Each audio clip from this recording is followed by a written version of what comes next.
Este podcast está patrocinado por mi libro Peligrosa Ingenuidad. Lo pueden encontrar en cualquier parte del mundo por Amazon y por la página editorial Igneo. Así que si ya le dieron clic a Cinema Beto, relájense y disfruten.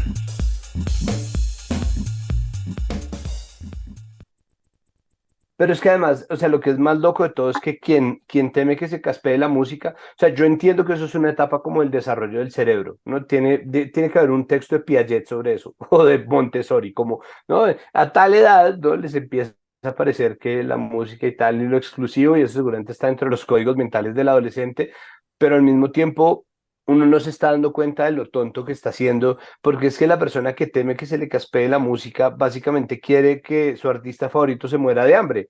Porque no, porque mientras tanto uno todo, no, Trent, no, Trent, te voy a conservar, te voy a guardar de los demás que profanen la esencia de tu música industrial, Trent. Y mientras tanto, Trent como, marica, quiero comer, o quiero pagar el recibo del agua, déjame en paz. Oh, Sí, por por favor, favor, Santiago, suéltame. caspéme la música, por favor. Sí, como te propongo un trato, y si me caspeas, es como, marica, déjame tener audiencia, por favor.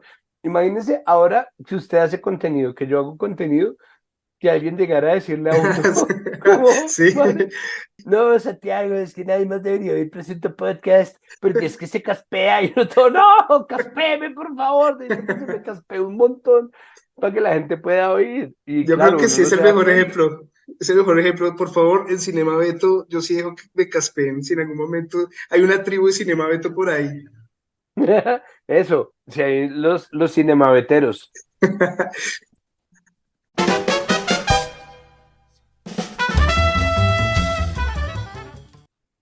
Amantes del cine, bienvenidos a Cinema Beto, volumen 33. Gracias por acompañarnos hasta ahora. Ya el proyecto Cinema Beto cumplimos más de un año y más de 30 capítulos. Gracias por acompañarnos hasta el capítulo de hoy. Y hoy vamos a hablar sobre el género periodístico en el cine. Y para esta ocasión nos acompaña un gran representante del periodismo en Colombia. Artista plástico, presentador, escritor. En estos momentos es presentador en Mesa Capital. Hace parte de uno de los podcasts más escuchados en Colombia. Presunto Podcast, el cual lo llevó a ganar el premio Simón Bolívar del periodismo. El teatro también es su fuerte. Con su monólogo Acaba Colombia, que lo podemos ver en el Teatro La Libélula Dorada. En fin, con ustedes. Y con un gran honor de tenerlo acá en Cinema Beto, Santiago Rivas. Santiago Rivas, gracias. Mucho gusto, muchas gracias por la invitación. Muchas gracias además por la presentación extensa, gracias. El capítulo de Cinema Beto que vamos a hablar es de la película de Casi Famosos. Y de ahí pues aprovechamos para hablar de sobre todo el género del periodismo en el cine. Entonces pues bueno, la primera pregunta, que es la más importante, Santiago, ¿amante del cine? Sí, sí, amante del cine, me encanta ver películas, no he visto tantas como sé que debería, ni como quisiera, pero sí, claro, me encanta ir a cine, me encanta el cine, el bueno, el malo, el regular, casi, o sea, mi categorización de lo que es una buena película es un poco distinta a lo que aprendí en un comienzo. Y bueno, esta película como también es como una película musical, no es musical, pero sí es el especial es sobre un periodista que sigue a unos músicos, melómano también, Santiago Mm, Rivas es melómano. Muy, más melómano que cinéfilo. ¿Qué tipo de música? ¿De toda? Casi todas, sí, hay música que no, o sea, hay música que me cuesta mucho, como, no sé, la nueva regional mexicana tocada en Colombia, como, porque por ejemplo el género de despecho no me molesta en absoluto, pero la nueva popular y la nueva, esa me complica, o sea, hay muchas cosas que de verdad no me gustan de ahí. El tropipop me aburre infinitamente, me parece que es como un vallenato que es hijo de primos. Y de ahí para allá hay un montón de géneros de música que no, pero al mismo tiempo yo sigo un principio que le aprendí al bajista de Faith No More que dice que lo más seguro es que el 5% al menos de cada género musical sea excelente y el otro 95% sea mierda. Entonces soy más un optimista que un pesimista en términos de música. Yo también tengo ese conflicto con la música popular. Es difícil, ¿no? Porque existe, no sé, sobre todo porque me da la impresión de que existe como una impostación como Ujú. de un ser, ¿no? Como una especie de personalidad ahí mm, mexicanizada, pero que al mismo tiempo no sé. Y habiendo canciones de verdad y artistas tan buenos dentro del género popular, pues Darío Gómez, el mismo Gali Gali Galiano, Galiano. que es un genio, porque es que además Gali Galiano hace salsa, hace popular, hace balada. Esas cosas a mí me parecen fantásticas, de verdad. Pero las nuevas cosas que hay, como que poco o nada. Igual seguro, de nuevo, apelando a mi optimismo, habrá por ahí alguna cosa buena que ver, que oír, pues. De hecho, también estoy de acuerdo en el hecho de que pues ya en cualquier parte que caminamos escuchamos solamente esa música. Yo es que me he vuelto menos radio escucha ahora. Como yo oigo radio por pedazos y un poco, perdón el anglicismo, on demand, según se necesite para Presunto Podcast, por ejemplo, o para Capital Político, los que hacemos en Capital, para estar informado. Entonces, tal fragmento, tal entrevista, tal pedazo, y es normalmente radio noticiosa, porque yo ando para todos lados con música mía. Y cuando pesco canciones que me llaman la atención, sea de lo que sea, las meto en una lista del año. Entonces yo voy metiendo una lista que tiene un montón de canciones, muchas de las cuales no volveré a oír, pero que para mí son mucho mejores que la lista que le entrega a uno Spotify en noviembre, que le dice como, no, mira, esto es lo que tú oíste, es como más o menos, ¿no? Como hay mucha música que yo oigo por fuera de plataformas, hay mucha música que uno oye en la calle, pero pues es muy amplia, y lo que pasa, claro, lo que pasa es que ahora que se combina la popular mexicana con el reggaetón, entonces ahora sí que uno siente que es como omnipresente, ¿no? Ahora que hay corridos tumbados, uno dice como, pero, ¿cómo así? O sea, como, no puedo sino oír una de dos cosas, o reggaetón, o música popular, o ambas al tiempo. Es difícil. De hecho, en mi apartamento, pues con mi novia que tampoco le gusta ese tipo de música popular, en una época decíamos cuando teníamos invitados, pueden hacer lo que quieran en el apartamento, pueden meter lo que sea, quienes quieren hacer, hagan lo que quieran, pero ninguna canción de música popular. Pero es que es difícil, ya llegar y terminar siendo el viejo canzón. Yo creo que Sí, uno deprime la fiesta en cualquier momento, entonces yo, ya yo toca decidí, dejarse. por ejemplo, no ser. O sea, eso, por ejemplo, sí fue una decisión deliberada mía. Yo me volví un optimista de la música precisamente por eso, porque decidí optar por la vía menos conservadora, que era aceptar todo radicalmente, como si eso existe, es viable para mí. Y claro, hay mucha música mala, pero también hay mucha gente que parte de algo que es mentira, y es que la música a priori es mala, ¿no? Entonces, yo tenía amigos que sostenían que en el 2004 se había muerto el rock, que es esa locura, ¿no? Es más, ya que hablamos de casi famosos, es muy posible que el personaje principal fuera con el tiempo de esas personas, ¿no? Que un tipo como Cameron pase a volverse con el tiempo algo así como una combinación entre el amigo mega rockero de uno y John Cusack en High Fidelity, ¿no? Como un man que está como súper metido en sus vainas, o como Jack Black en High Fidelity, que es este que se la pasa preguntándole, ¿no? Y en la novela de Nick Hornby está igual como ¿no? El típico de, dígame 5 canciones de este artista, de esa persona, ¿no? Entonces yo decidí no ser esa persona, porque yo sí duré toda mi adolescencia temeroso de que se me fuera a caspear la música, hasta que ya dije como, bueno, no, ya nunca más, no voy a sufrir nunca más por esta bobada. Oye, esa vuelta de caspear la música, todos lo tuvimos en algún momento por cualquier género o cualquier, eh, digamos, tribu que uno quería pertenecer, ¿no? Entonces, si Ah, alguien quería sí, entrar nuevo, como a mí me la aplicaron, entonces, no, yo no le voy a pasar la música porque me la caspea. pero cuspió. Ese, eso sí, yo creo que eso le va a pasar a uno y te va a pasar a ti y a la próxima generación, y eso va a seguir haciendo la misma cosa, pero pues tenemos el internet, ¿no? Es que uno jura, pues claro, no, es que ahora es mucho más difícil, o sea, ahorita, o sea, sí en ese momento era difícil, pero es que además, o sea, lo que es más loco de todo es que quien teme que se caspee la música, o sea, yo entiendo que eso es una etapa como el desarrollo del cerebro, ¿no? Tiene que haber un texto de Piaget sobre eso, o de Montessori, como, ¿no? A tal edad, ¿no? Les empieza a parecer que la música y tal, y lo exclusivo, y eso seguramente está dentro de los códigos mentales del adolescente, pero al mismo tiempo uno no se está dando cuenta de lo tonto que está haciendo, porque es que la persona que teme que se le caspee la música básicamente quiere que su artista favorito se muera de hambre. Porque Mm. no, porque mientras tanto uno todo, no, Trent, no, Trent, te voy a conservar, te voy a guardar de los demás que profanen la esencia de tu música industrial, Trent. Y mientras tanto, Trent Reznor como, marica, quiero comer, o quiero pagar el recibo del agua, déjame en paz. O, Sí, por por favor, favor, Santiago, caspéme, suéltame. caspéme la música, por favor. Sí, como te propongo un trato, y si me caspeas, es como, marica, déjame tener audiencia, por favor.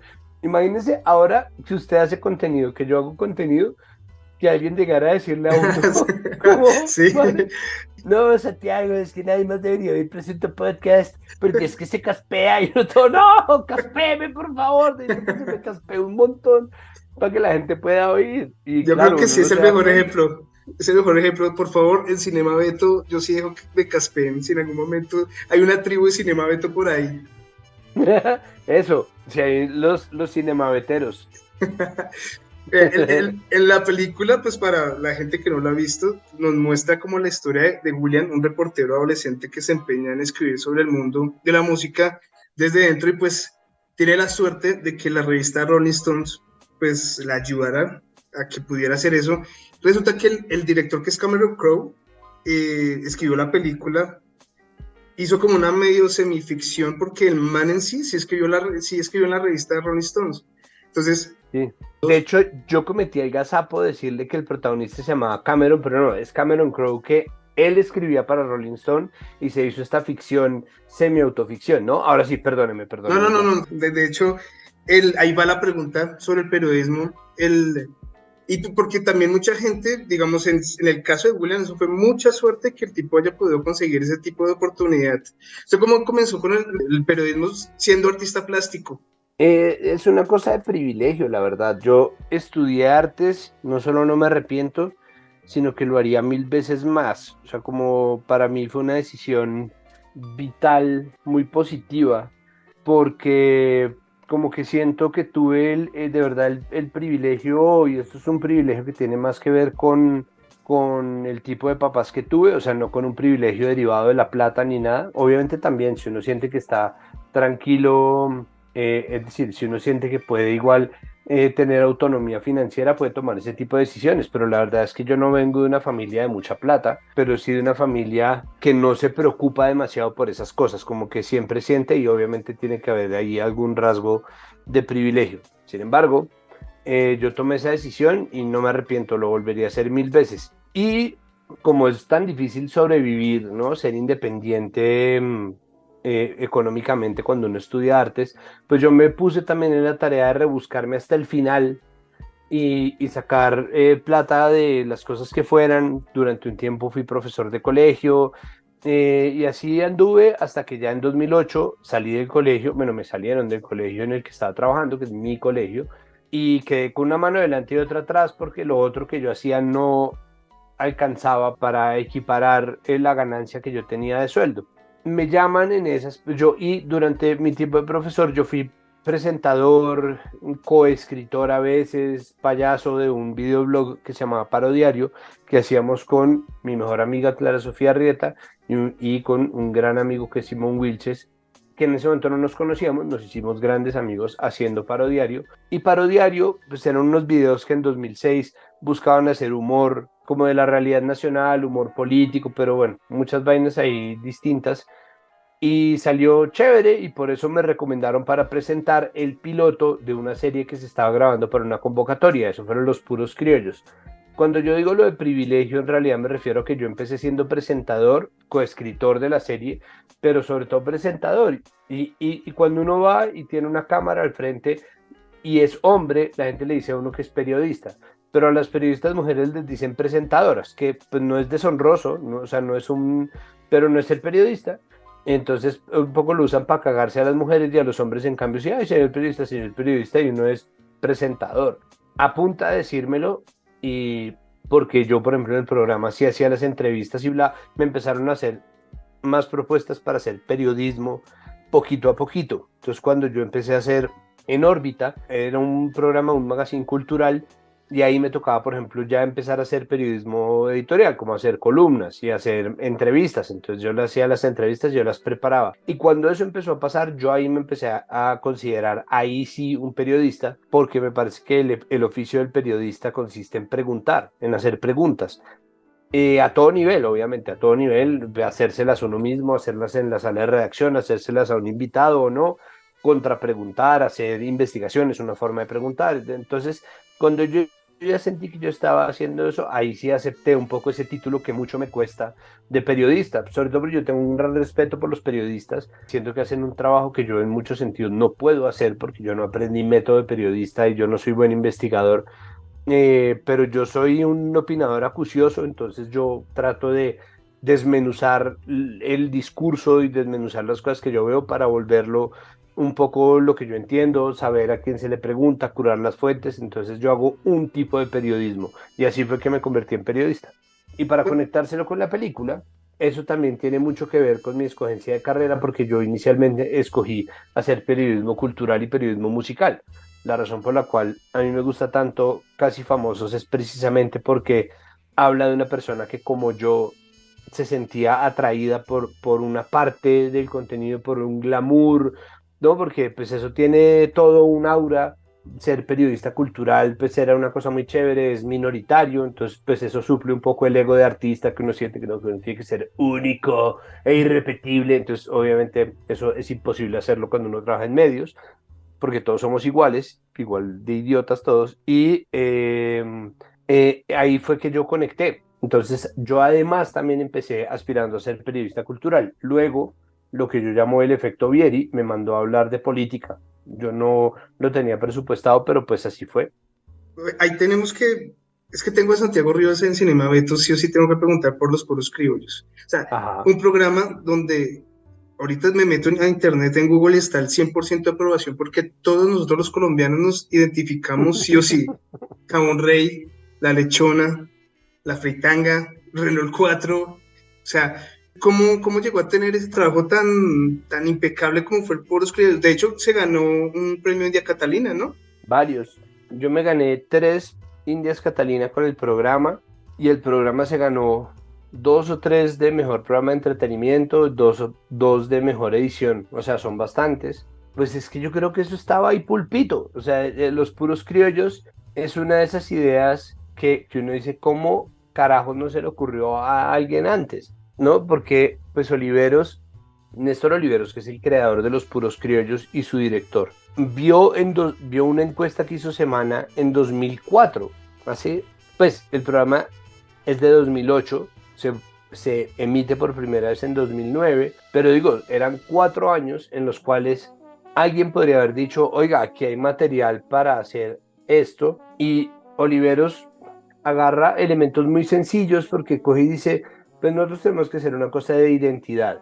Él recordaba y seguramente tenía fresca la encuesta que había hecho Semana en 2004. Y dice, ve, yo me acuerdo de esta encuesta, miremos a ver, la pone, ¿no? Y la empieza a mirar, a gestionar, a hablar. Y dice, no, pues esto, cada uno de estos podría ser un capítulo. Y coge la lista de 12 que se ganaron una encuesta que hicieron de cuál era el símbolo nacional no oficial favorito, coge esa lista y la convierte en la primera temporada y le suma un símbolo oficial, que fue el escudo. Y ya, marica, y ya, ¿me entiende? Como, para mí es una idea muy sencilla, pero es precisamente genial porque primero se nutre, ahí sí, ya que la gente es toda los cifras, pues ahí están las cifras, ¿no? Como se hizo esa encuesta y existe ese nivel de identificación. Si digamos la gente tuviera con la jerarquía, pues no importa porque no hay jerarquía, lista horizontal, es una temporada.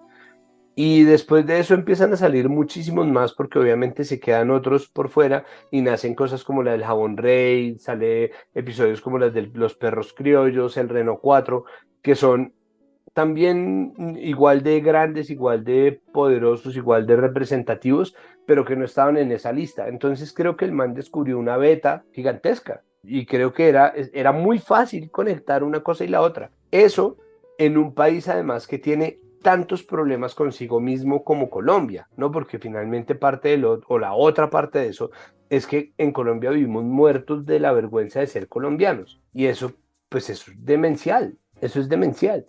Y sin embargo así es, y gracias a eso, pues obviamente y buscando sanar un poco eso, sale un programa como Los Puros Criollos, y yo creo que por eso pues es la gran aprobación.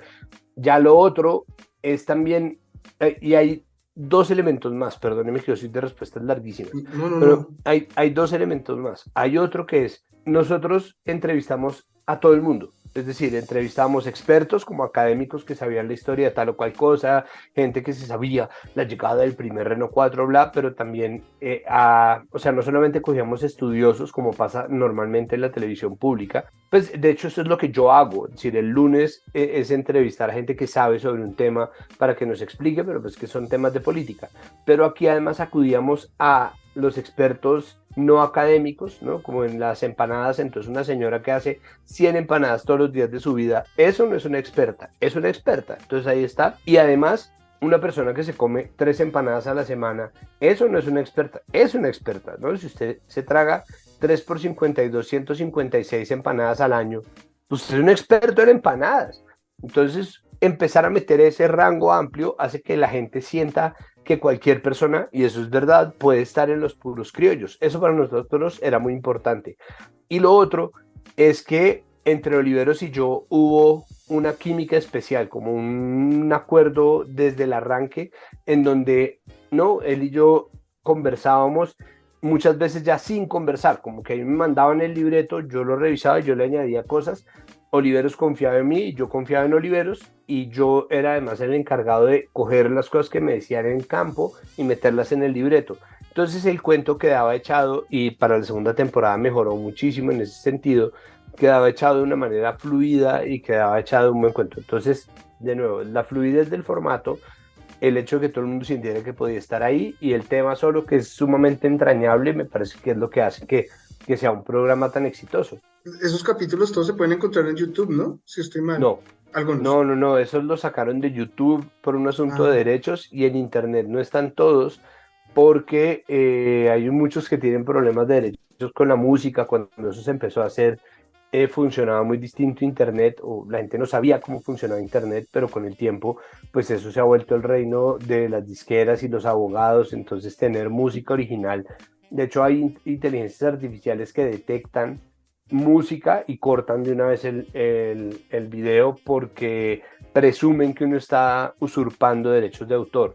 Que sí, no siempre, pero para evitar esos problemas, a priori las quitan. Entonces, RTBC quitó los episodios de YouTube, hay unos subidos caletos, y los metió todos en RTBC Play. La gente lo puede encontrar en rtbcplay.co. Ahí está. Santiago Rivas tiene un taller de collage, si no estoy mal, ¿no? Yo hago collage, que es una de las cosas que yo hago como en general. O sea, yo me quedé pues obviamente ejerciendo artista, como yo bien dije, a mí me gustó mucho haber estudiado artes, no es una cosa que yo hubiera hecho como, ¿para qué hago esto? Me voy a dedicar a la prensa. Entonces, mi forma de ejercer todavía es el collage, que es como mi medio, es lo que más me gusta a mí hacer. Y he estado tratando de meter eso más en mi vida. Entonces yo me obligo a hacer, por ejemplo, mis flyers cuando yo pongo música en bares o hago eventos. Entonces yo hago mi diseño, mucho de eso es collage análogo, y eso me mantiene como haciendo así. Digamos, en pandemia tuve un par de asignaciones de ilustración también en collage, y otra parte para meter eso, y pues para obviamente ganarme alguna plata haciéndolo, es dar talleres de collage. Entonces yo hago talleres para quien quiera tomarlos. Estoy en mora de diseñar uno para niños y niñas, pero por ahora pues está la cosa de poder dar clase, hacer como unos talleres. Entonces me he inventado varios módulos distintos para enseñar a hacer. De hecho, a medida que estamos hablando usted y yo, estoy yo aquí haciendo un collage porque tengo fiesta en asilo el sábado. Entonces tengo que presentar flyer. Y digamos que para el trabajo en collage de revistas, yo me imagino que hace como unos 30, 40 años era totalmente análoga. En estos momentos, ¿cómo ha evolucionado ese tipo de trabajo de collage?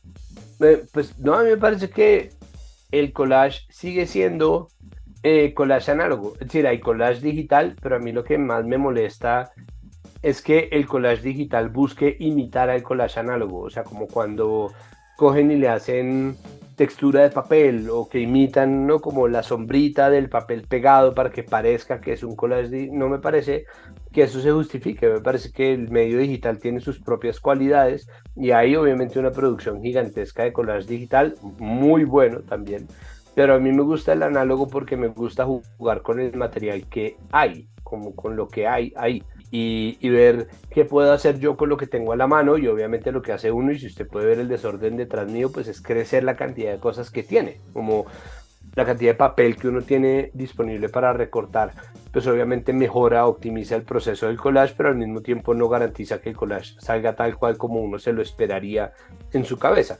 Entonces ese juego de encontrar papel y recortarlo y pegarlo, los errores que puedan salir de ahí, las distintas texturas, las imágenes, me parece que es un juego interesante, pero ahí sí, si usted entrevista a un dibujante o si usted entrevista a un pintor, le va a salir un poco lo mismo, le van a decir, no, pues a mí me encanta, ¿no? La materia, el color, y no solamente el color, sino el pigmento, pensar en los distintos químicos que dan los distintos tonos de amarillo, el diálogo entre los colores y la posibilidad de hacer todo eso en un bastidor bidimensional me parece que es mágico. Entonces, todo el mundo le va a decir lo mismo sobre su forma artística, pero pues collage digital hay, claro que sí, así como hay pintura digital, el problema un poco es que trate de parecerse al mundo físico, porque ese mundo físico pues es insuficiente y ese mundo físico obviamente tiene carencias, pero tiene al mismo tiempo unas características que son inimitables y que deberían serlo,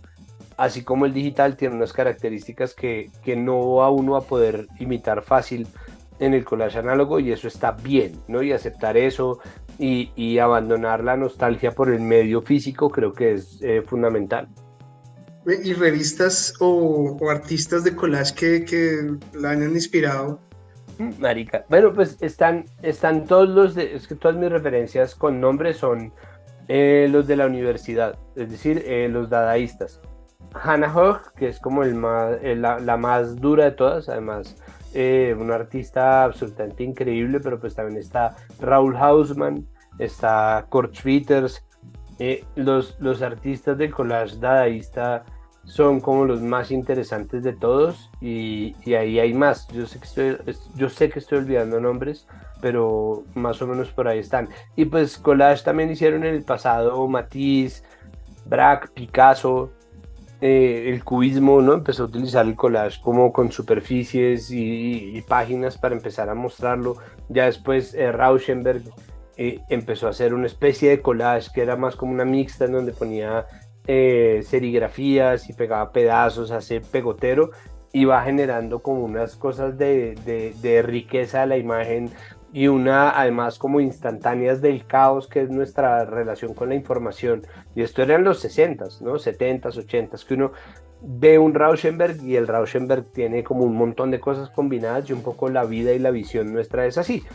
Pero ahora hay muchísimos artistas buenísimos de collage y yo olvido siempre sus nombres porque es que son un montón, y estamos en una especie de tendencia en donde pega a hacer collage, la gente hace collage, le encanta hacer collage, el collage esto, el collage aquello, y en Colombia, por ejemplo, hay grandes representantes, grandes artistas de collage, gente que está haciendo cosas absolutamente increíbles, y que ahí van, eso se va posicionando. Yo espero que sea menos una moda y mucho más un lenguaje que se instale, no como hegemónicamente, sino como para el disfrute de todo el mundo.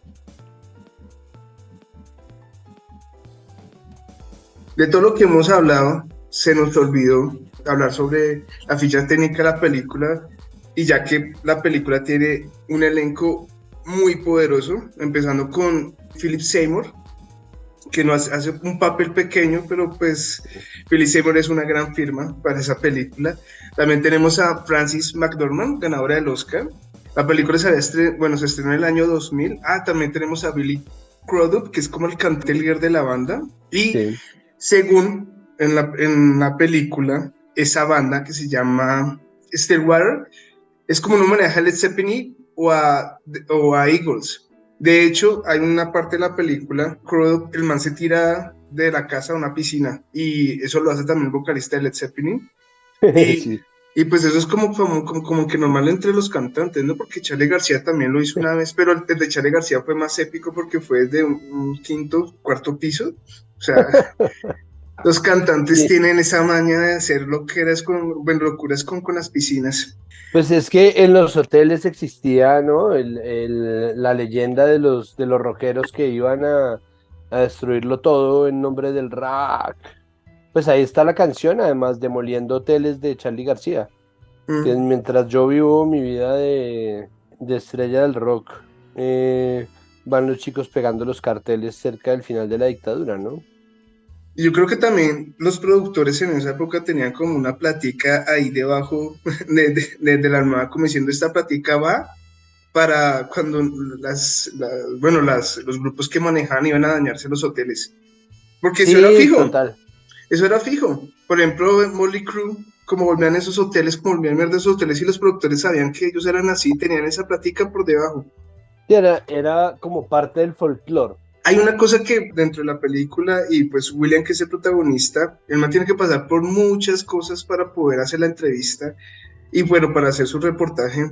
Y entre una de esas, tenemos que tener en cuenta que William era un pelado que era menor de edad y era un pelado que era súper sano y pues estaba saliendo con cantantes, con artistas, de los cuales consumían drogas, alcohol, tenían mujeres, las famosas Droopy, que una de las Droopy era interpretada por Kate Hudson, que su nombre era Penny Lane, curioso nombre, canción de los Beatles, y resulta que el man está súper Pues tragado también. era su seudónimo, ¿no? Ah, Pues no, sí, eran los nombres que ellos utilizaban de groupies para, pues, para que no quedara su nombre registrado de nada, ni en los hoteles, ni en ningún lado. Y pues es que este es un tipo que sueña con el glamour del rock, pero que al mismo tiempo viene de una casa muy religiosa, ¿no? El papel de Frances McDormand es el de una mamá muy estricta, y este man, pues un poco es un buen producto de esa educación, ¿no? Un tipo todavía muy recatado, muy prudente, muy tranquilo, que pues hace un contraste muy divertido con los personajes de Stillwater y con las groupies y como con esa cosa autodestructiva, que tiene como todo, ¿no? Como y el man espera pacientemente y se vuelve un poco el adulto en la sala, es un buen contraste el que se logra como entre los personajes gracias pues al papel de este chino que es como una especie de testigo atónito, ¿no? Como que todo lo ve pasar y es como, y se vuelve el confidente, el amigo, el no, es muy chévere, ese contraste es bien interesante. hay en la experiencia que tiene usted en el periodismo, ¿alguna aventura tuvo que pasar para entrevistar a algún famoso o alguna cosa que haya tenido que hacer para poder entrevistar? No, la verdad no, en ese sentido las cosas están mucho más tranquilas ahora, es decir, en general, y existen unos mecanismos de prensa ya preacoplados, que hacen todo mucho más fácil. Entonces, claro, pues ha habido, pues yo he tenido entrevistas, que a mí me han marcado muchísimo, una de las cuales además, una de las que más me ha marcado, nunca la publiqué porque terminando Rock al Parque, yo cubría Rock al Parque antes como hobby, ¿no? Yo lo hacía para Zona Girante, la página que hace un amigo que se llama José Gandur, es un portal de música y sonidos nuevos latinoamericanos. Rock al Parque era como el lugar en el que más se trabajaba ahí, a mí me encantaba, un poco me ofrecía para hacer ese trabajo y durante mucho tiempo lo hicimos juntos sin interrupción. Y ahorita pues yo sí tengo como trabajo cubrir Rock al Parque, pues he estado en Canal Capital, he estado en en distintos medios como haciendo ese mismo trabajo. Hay entrevistas lo máximo, pero la verdad es que aventuras, no, pues no, definitivamente no. Como alguna vez muy joven, como cuando todavía ni siquiera escribía sobre música, o sea, no estaba buscando eso, terminamos metidos de rebote en el Tequendama con los Superlitio, pero digo, ni siquiera fue, yo también era un muchacho muy sano y muy poco consumidor de cualquier tipo de sustancias lícitas o ilícitas, entonces tampoco hice gran cosa, simplemente me quedó el recuerdo de haber estado en esas, como parchando y como los Superlitio, ay no, Superlitio, pero de resto no hay mucho más ahí. Hay un dilema que pasa también en la película, es que en algún momento William se vuelve súper, pues, confidente debido a todo lo que tuvo que pasar con ellos y se vuelve muy amigo de la banda. Y ellos como que lo tomaron y apreciaron su amistad y más por el hecho, digamos, de que muchos artistas son rechazan mucho al periodista porque sabe que los periodistas van a publicar muchas cosas que pasen. Y llegaron a tener una relación tan cercana que también llegó el momento de que cuando él quería publicar algo, él algunos momentos dudó en publicar ciertas cosas que habían pasado. Por ejemplo, hay una escena que pasa en el avión donde pensaban que se iban a morir y todos empiezan a hacer sus confesiones en un momento. ¿Qué tal el dilema del periodista con la objetividad o cómo se maneja la objetividad cuando hay una relación especial con el artista? ¿Alguna vez usted ha tenido, digamos, una relación con algún artista? Sí, sí, claro. Es decir, no una relación, pero sí amistad y uno pues tiene amigos, además, pues en general, y si uno escoge como un poco las artes y este tipo de vainas, uno tiende a hacerse a muchos amigos artistas de todo tipo. Y eso pues puede ser un problema. Si el amiguismo es muy complicado porque cuando uno es amigo pues es más difícil criticar, cuando uno es amigo es más difícil decir o tener conversaciones hartas o decir las vainas. Uno tiene que saber muy bien cuándo sí, cuándo no cabe una crítica dura, pues digo, en la privacidad y pues uno tiene que saber muy bien cómo modera sus espacios de crítica, como de relación con la obra de la persona. Entonces, yo a quienes honestamente quiero recomendar, me caigan bien o no, los recomiendo. Sí le echo el favor de hacerles promoción a amigos que tienen toques y cosas así, porque pues uno ahora no solamente es periodista, sino también pues es posteador en redes o afluencer, pues que no es tal cual un influencer, pero sí por ahí por los laditos. Entonces pues hay como una labor mixta y por otro lado, pues yo he tratado de que el amiguismo y la amistad no dañen mi labor en términos, por ejemplo, de la crítica, que es como lo que yo más hago, y es como pues mi muy buena relación con Páramo. Yo no quiero que con Páramo Presenta, no quiero que arruine nunca jamás mi capacidad de criticar las cosas que me parece que están mal o que no funcionan en Stereo Picnic. Y yo he sido muy claro y los de Páramo también han sido muy bien como en decir, pues sí, sí, esa es su labor, nosotros no somos una empresa que vaya a buscar cómo callar esas cosas, entonces hasta ahora no he tenido ningún problema por ese lado, pero sí, claro, uno siempre termina próximo a la gente, no de una manera tan cercana, es que obviamente la historia a mí me gusta mucho porque pues yo tengo como mucho complejo de infiltrado, como que yo siento que yo me metí, como que yo termino metido como en lugares donde en un principio no se suponía que estuviera, pero al mismo tiempo uno siempre sí, uno sí entabla como ciertos vínculos afectivos con personas a las que ve muy a menudo, y eso ocurre obviamente con artistas y ocurre también pues, con otros periodistas culturales que uno ya empieza, ¿qué, hubo, qué más? ¿No? Hasta que se vuelve ya como un gremiecito, es como un container. Creo que cabemos todos en un container que pueden llevar de evento en evento. A mí se me olvida que en la película también hace la participación pequeña Jimmy Fallon, que es como el nuevo productor que los quería como agrandar Sí, más. qué bueno, Y ¿verdad? Jimmy Fallon hace una parte en la película cuando están en el avión, todas las confesiones que hacen todos o sea, los que hacen parte de la banda, la confesión de Jimmy Fallon es más fuerte, la más dura, y ahí va la pregunta, y es que algunas veces por petición de medios en que uno trabaja, o bueno, que los periodistas trabajan, han tenido que reescribir algunas historias. O sea, ¿alguna vez usted ha tenido que reescribir porque algún medio le dice como que, nah, cuidado ahí, eso no lo puede hacer? No, no, no. No, no, y pues yo no trabajo tan a menudo con música, no tanto como yo quisiera. Y pues trabajo con un medio mega independiente que es Zona Girante, pero pues además, ahora que tenemos nuestro podcast de música, que así se llama, pues aprovecho, hago la cuña en Capital Sonoro. Trabajo pues es súper independiente, además pues yo como director de Capital Sonoro no hago ningún tipo de revisiones de ese estilo. No, alguna vez, pero no en otros temas sí ha habido obviamente como no, cuidado, ¿no? Cuando estaban en la huelga de pilotos de Avianca, entonces me pidieron que no le preguntara a Julio César Luna, que en ese momento era la voz institucional de Avianca, que no le preguntara por la huelga y por no sé qué, entonces pues no sé, como esas vainas que uno dice, pero no, con música no, como reescribir una historia o una cosa así, no, nunca me ha pasado. Capital Sonoro, Presunto Podcast, ¿cuántos podcasts está usted ahorita trabajando? Es que, vea, yo empecé en Presunto Podcast, que es un Ok. podcast independiente que llevamos haciendo 5 años. Eso se lo inventó. Recomendado, recomendadísimo porque soy amante de este podcast. Perdón. No, todo bien, no, ¿qué? Muchas gracias, ¿cuál perdón? Todo lo contrario. Eso lo empezamos a hacer hace 5 años, eso es independiente y en esas, y dando lora, porque yo realmente fui yo que empecé a dar lora con que teníamos que tener podcast en Capital cuando empecé a trabajar allá. Nació Capital Sonoro como área de contenidos allá. Entonces empezamos con dos podcasts, con un podcast. No, perdón, con dos, pucha, después se clausuró. Bueno, el caso es que en este momento tenemos un podcast que yo conduzco, o sea, en ese también hablo, que se llama Capital Político, que es un podcast de análisis de noticias. Tenemos De Vital Importancia, que es un podcast cultural. Tenemos nuestro podcast de música, que es un podcast musical. Yo en ese también hablo cada tanto.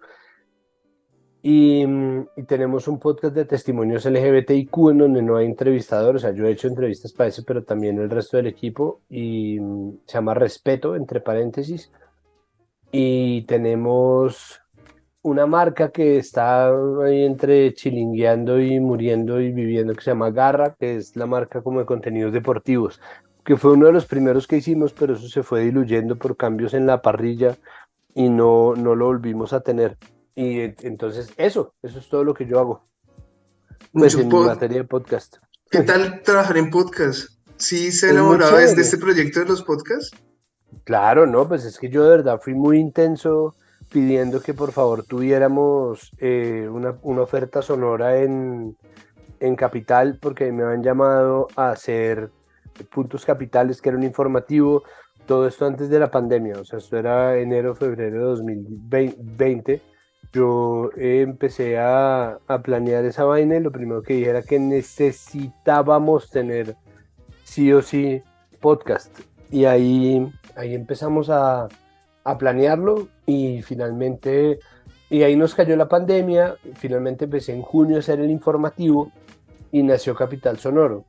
Y después de eso fue que yo, por vueltas de la vida, asuntos de gestión, terminé metido como director. Antes, para terminar, ¿alguna película de género periodístico que le guste? Aparte de Casi Famosos, Somos Famous. Por ejemplo, yo anoche para el Ah, podcast, finalmente terminé de ver Ciudadano Kane. peliculón, claro.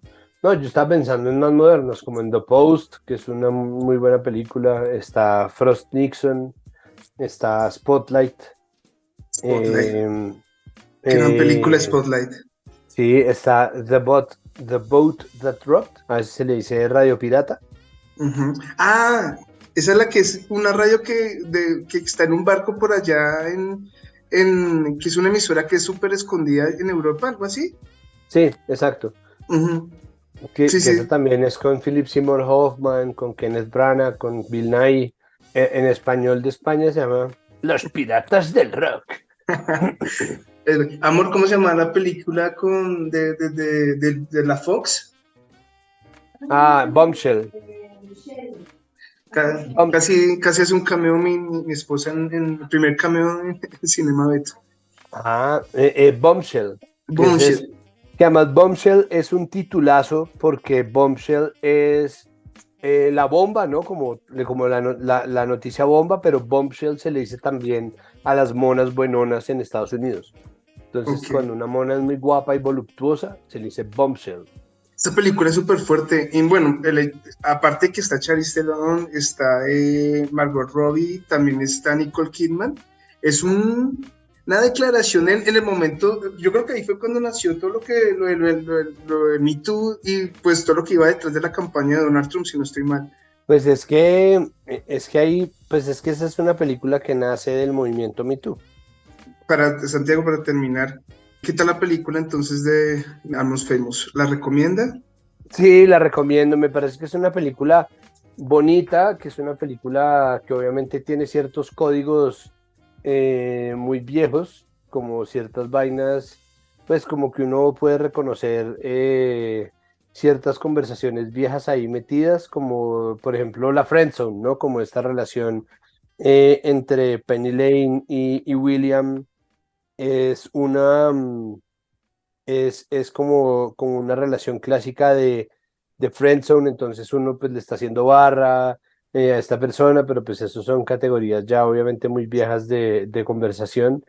Y es muy interesante, es muy entretenido porque sí es un retrato de la relación que muchas veces se tiene entre periodistas y músicos, porque uno pues antes que periodista es fan, ¿no? Uno antes que periodista es amante de la música y en esa medida es muy fácil idealizar ese mundo y en nombre de esa idealización, pues meterse a hacer, ¿no? Como es muy chévere, como que explora muchos matices de la relación que existe no solamente con la prensa, sino con el público, la manera en que el rock, y pues es que cuando uno habla de rock en Estados Unidos, pues es una cosa muy distinta a cuando uno habla de rock en cualquier otro país, puede decir en Colombia, pues se vuelve una categoría distinta porque es que para ellos esa es la música, ¿no? Como la música que ellos tienen, o esta música mestiza que es el rock, el blues, el country, el americana, como todo eso hace parte como de un folclore que nace, pero para nosotros es una cosa distinta y aún así se comparten ciertos códigos, como ¿no? El ser rockero, como qué significa ser un rockero, qué significa ser un melómano, qué significa ser un amante de la música. Me parece que todo eso lo tratan muy bellamente en esa película. Bueno, para los oyentes, todos los oyentes, para encontrarlo a usted en redes sociales y todo lo que está haciendo en podcast y todo lo que está haciendo en Canal Capital, ¿dónde lo encontramos, Santiago? Pues yo estoy en Twitter y en Instagram como Rivas-Santiago. Ahí me pueden encontrar y pueden encontrar todo lo que hacemos en Capital Sonoro en todas las plataformas de podcast. Les ponen Capital Sonoro y ahí les Sonoro. aparecen los nombres de los podcasts. Tenemos de nuevo, les voy a enumerar Capital Político, de vital importancia, nuestro podcast de música, Respeto, escrito entre paréntesis. Tenemos ahora un podcast que es el podcast noticioso y tenemos un video podcast que se llama Ahora o Nunca que también pueden encontrar en YouTube. Tenemos además de eso algunos episodios viejos de Garra que antes se llamaba Punto Invisible. Tenemos un especial constitucional que se llama La Promesa Congelada. Hicimos un podcast para adolescentes que se llama Animalx. No, tenemos un montón de vainas. Y pues estoy los lunes por la noche en Canal Capital presentando El Lunes, que es mi programa de opinión y análisis.